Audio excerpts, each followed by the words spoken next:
जैसा कि लास्ट भी जितने रिज़ल्ट आए हैं लगभग लगभग 80% हमारे जो अपडेट्स और प्रेडिक्शंस रही हैं वो बिल्कुल सही रही है।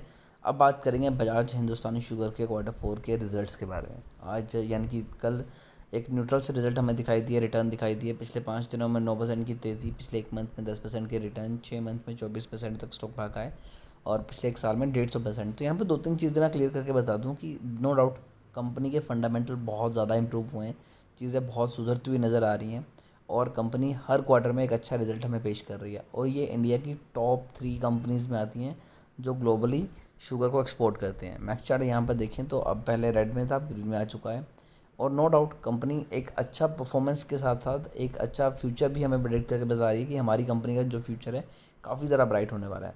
और लास्ट क्वार्टर में क्या हुआ था, कंपनी का जो रिवेन्यू है वो हमें तो 21% इंक्रीज़ होता हुआ नज़र आया।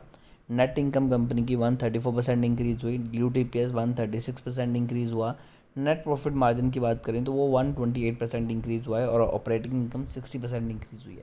जब भी कंपनियों के रिजल्ट आने होते हैं और उससे पहले अगर स्टॉक में आपको तेज़ी दिखाई दे तो एक चीज़ क्लियर समझिए कि यहाँ पर कुछ ना कुछ चीज़ें बेटर नज़र आएंगी।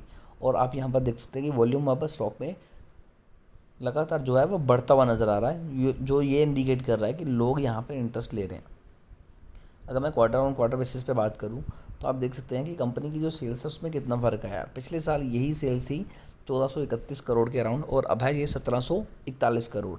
और अगर मैं पिछले क्वार्टर से भी कंपेयर करूँ तो पिछले क्वार्टर में जो कंपनी की सेल्स थी वो थी 1133 करोड़, यानी कि दोनों ही तरीक़ों से ये चीज़ें इंक्रीज़ होती हुई नज़र आई हैं। नो डाउट कंपनी के एक्सपेंस भी उस हिसाब से बढ़े हैं, लेकिन जो सबसे अच्छी चीज़ थी क्वार्टर ऑन क्वार्टर बेसिस पे वो है 20 करोड़ का प्रॉफिट। इससे पहले कंपनी लॉस में चली हुई थी जो कि एक बड़ा धक्का दे रही थी कंपनी को, लेकिन जो लॉस पिछले साल 58 करोड़ का था वही अब वापस से एक प्रॉफिट में कन्वर्ट हो गया 20 करोड़ के अराउंड, जो कि अगेन बहुत ज़्यादा एक पॉजिटिव साइन है।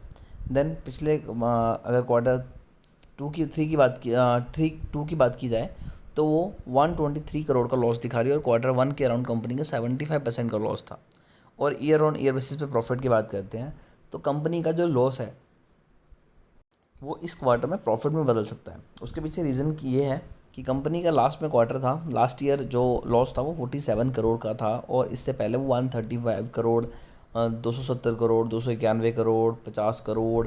तो यानी कि कंपनी का जो लॉस है बहुत बड़ा था, लेकिन अब कंपनी का जो लॉस है लगातार कम हुआ है और अब बहुत मिनिमम रह गया है।